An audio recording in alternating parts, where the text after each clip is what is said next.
Como el señor Ernesto tenemos un señor muy mayor, no puede salir de su casa, lo estamos cuidando. Ahí lo tenemos. ¿Qué haces, Ernesto? ¿Cómo estás? ¿Cómo te va, Luis? ¿Cómo andás? Bien.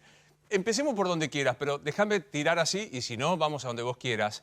¿Qué viste desde la ruptura de relaciones entre Alberto Fernández y Horacio Rodríguez Larreta para esta parte?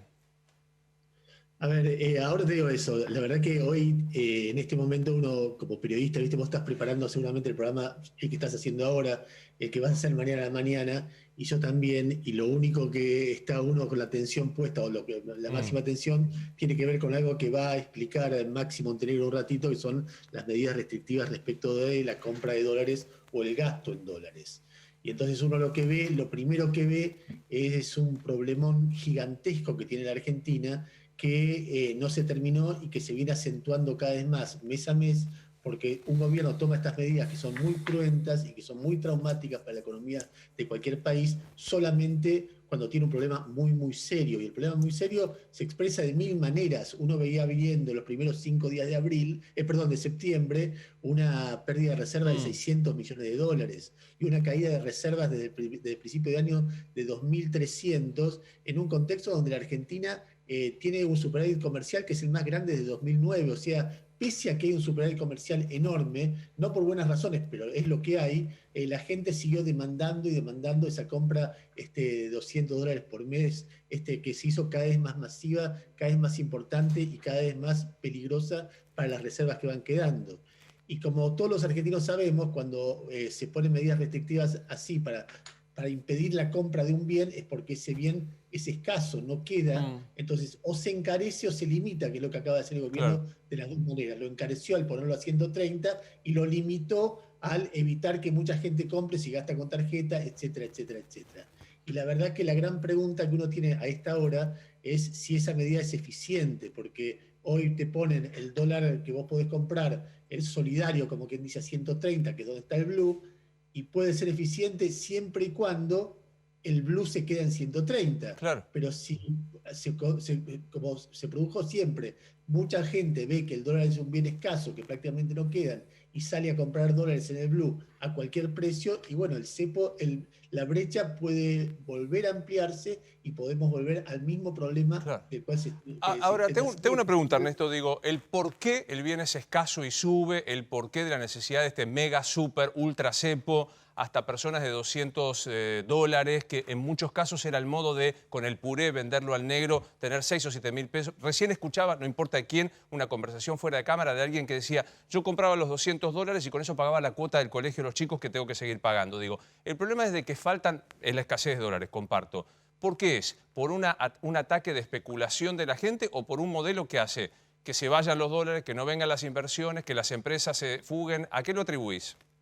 No, no hay una respuesta unívoca. Evidentemente, es como dicen los sociólogos, policausal. Seguramente Expert o Maxi lo van a poder explicar mejor que yo. Lo que sí sé es que cuando en la Argentina hay un pequeño problema, y todos los países tienen pequeños problemas, desde hace muchos años, los argentinos rápidamente recurrimos a lo que sentimos que es sólido, que es el dólar. Y es Claro. una gran enfermedad, una gran patología. Y cuando hay un gran problema, eso se multiplica. Entonces, cuando vos tenés un problema que es, a ver, el cepo no lo puso Alberto Fernández, lo puso antes Macri, Sí, claro. y antes Cristina, y Sí. antes Cristina, con lo cual, y ahora Alberto Fernández lo acentúa, con lo cual es evidente que no tiene que ver con una visión política, con una visión económica, una pertenencia, sino es un problema realmente muy terrible, histórico en la Argentina, que es quizá, mira, cuando Marcelo Slotto, mi amigo, Mm. murió en unos días se va a cumplir un año. La última conferencia que dio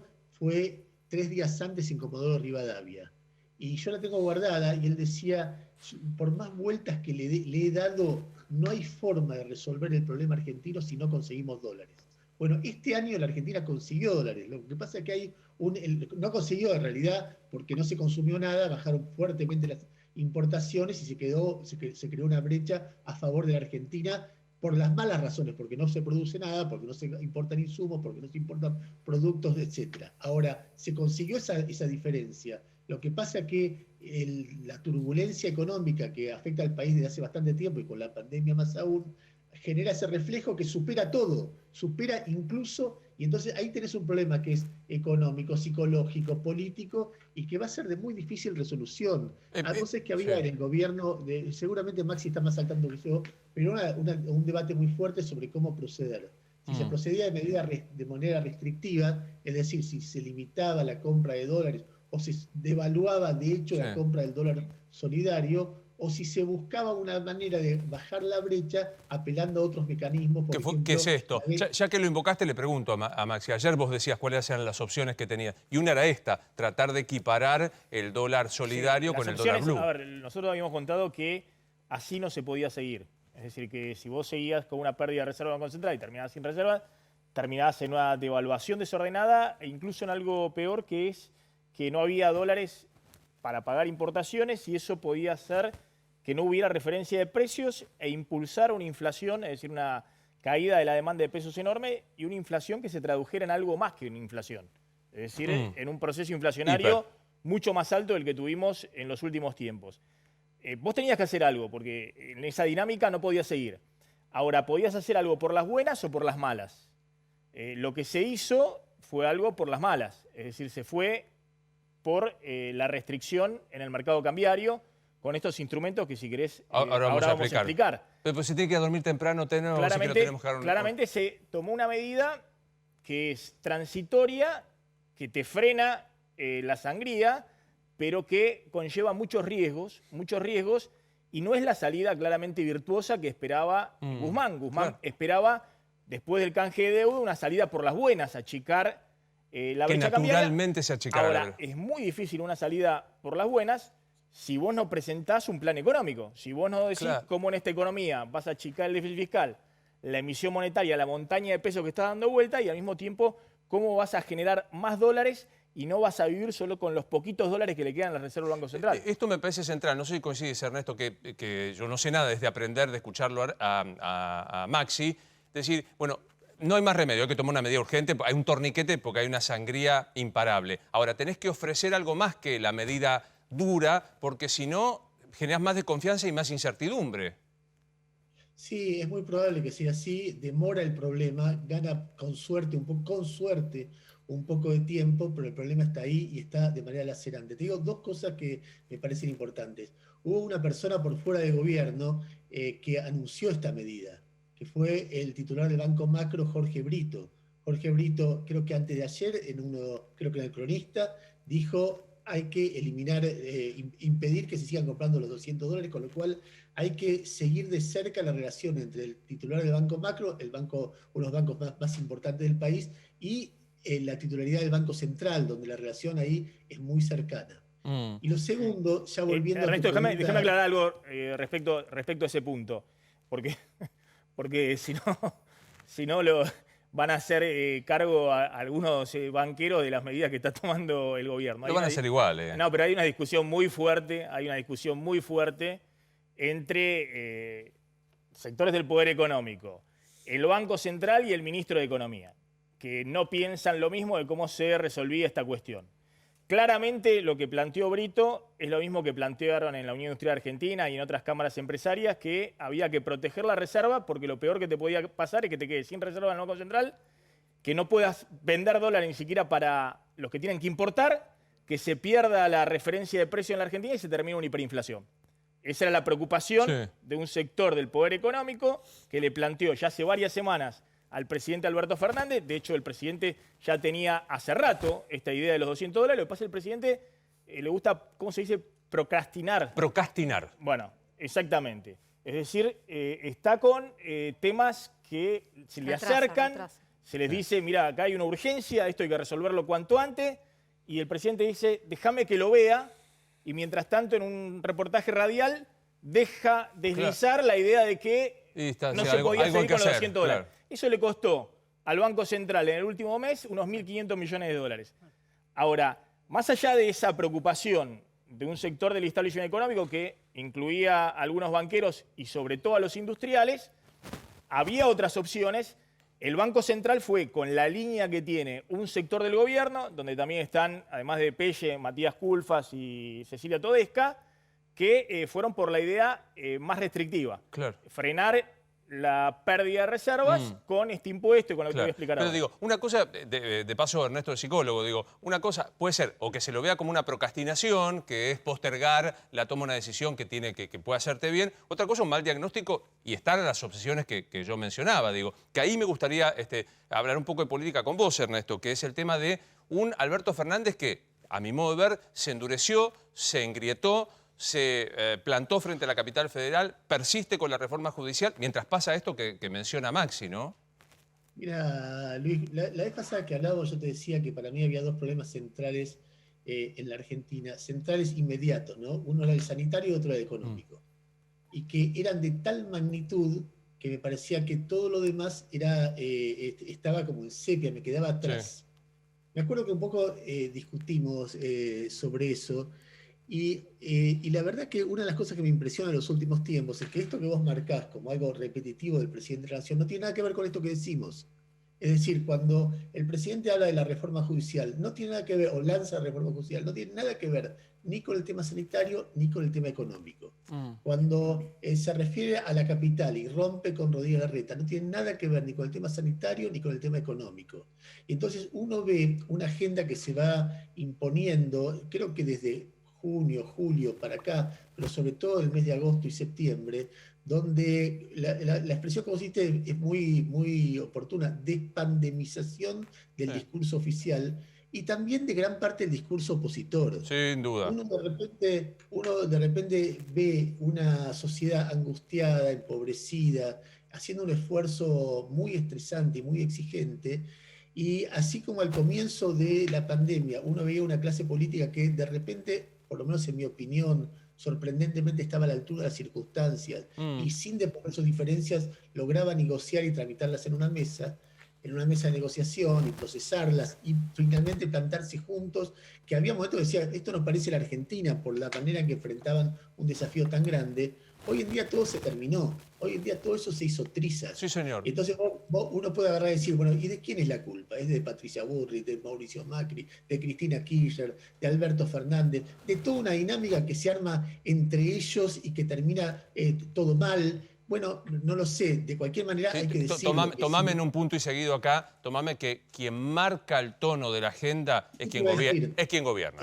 O sea, el que despandemiza más, el que agrieta más. Después hace falta un segundo que baile el tango, pero la responsabilidad del gobierno es central, ¿no? Yo justo iba a rematar con eso. Te decía que así como en los comienzos de la pandemia, cuando se podía establecer ese diálogo, ese acercamiento entre personas distintas, el principal mérito era de quien gobernaba, o sea, del presidente de la Nación.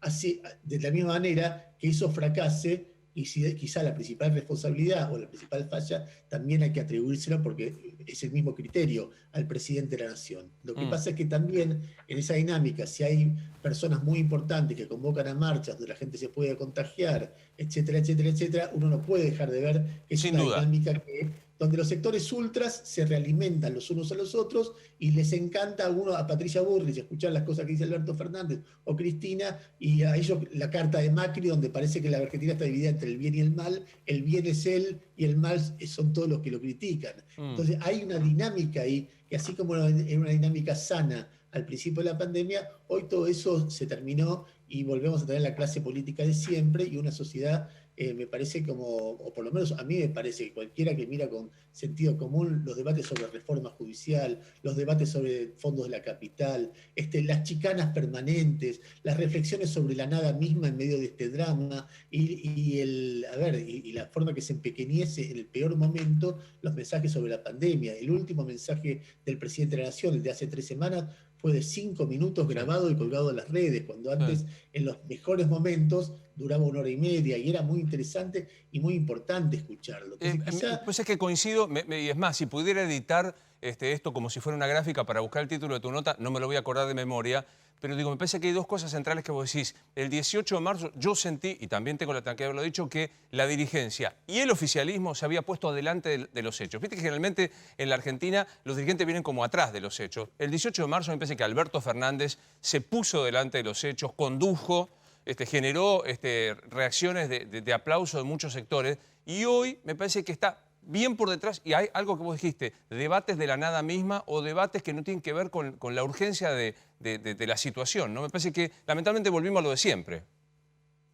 Sí, y en el medio cosas que son difíciles de explicar. A mí me parece, por ejemplo, en estos días muy difícil de explicar la permanencia de Sergio Berni al frente del Ministerio de Seguridad de la Provincia de Buenos Aires. Es realmente muy difícil de explicar después de lo que pasó la semana pasada, después de las sucesivas declaraciones ofensivas a organismos de derechos humanos, del abandono a una madre de un chico desaparecido, del aval que hizo él a que un jubilado mate a un delincuente que estaba desarmado y herido, o sea, ya estaba indefenso, de la manera en que se refiere que intervino en un operativo de la Policía Federal que no era la propia, delante de las cámaras, humillando a la persona que estaba comandando ese operativo. Es muy difícil no ver en esa seguidilla el camino hacia una catástrofe. Entonces, ¿por qué razón está ahí? Si Kicillof conduce a Berni o si es alguien que pone Cristina y defiende Cristina. Pero hay un montón de preguntas que uno se hace en semanas que son semanas muy duras, porque como vos dijiste, la pandemia nos está pegando muy fuerte a los argentinos y como se ven las medidas que se tomaron hoy, la economía también. Entonces, dado que la situación es tan frágil, es tan difícil, es tan desafiante, y sería bueno concentrarse en volver a unir las cosas, volver a ordenarlas y volver a plantearse en términos de valores hacia dónde vamos. Por momentos uno ve mucha confusión, ¿no? Ernesto, te quiero consultar a 10 meses casi de la asunción de Alberto Fernández. ¿Te esperabas un Alberto Fernández más moderado, más yendo por la línea de un peronismo más tradicional y no tan pegado, digamos, a la voluntad de Cristina Kirchner, o está ocurriendo lo que creías? No, a mí me parece que yo me imaginaba un Alberto Fernández zigzagueante, porque es una característica muy de él, el zigzag. Y es lo que veo, ¿eh?